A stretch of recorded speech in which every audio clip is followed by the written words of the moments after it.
Now is the winter of our discontent made glorious summer by this sun of York, and all the clouds that lord upon our house in the deep bosom of the ocean buried.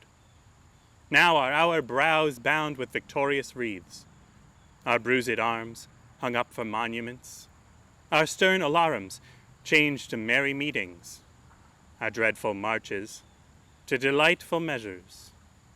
Grim-visaged war hath smoothed his wrinkled front, and now, instead of mounting barbed steeds to fright the souls of fearful adversaries, he capers nimbly in a lady's chamber, to the lascivious pleasing of a lute.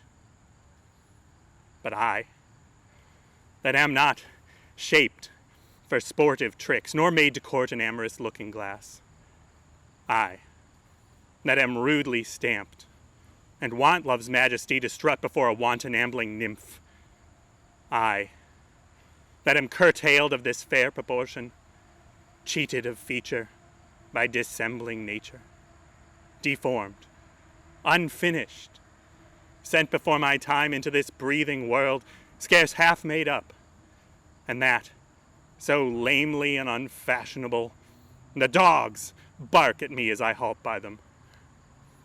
Why, I, in this weak, piping time of peace, have no delight to pass away the time, unless to spy my shadow in the sun and descant on mine own deformity.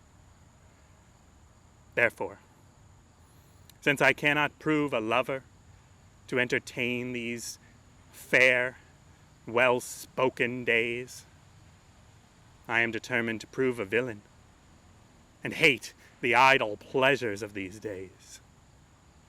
Plots have I laid, inductions dangerous, by drunken prophecies, libels, and dreams, to set my brother Clarence and the king in deadly hate the one against the other.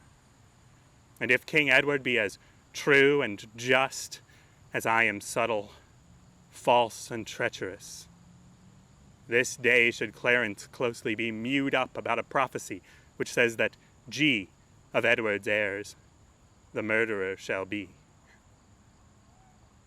Dive, thoughts, down to my soul. Here Clarence comes.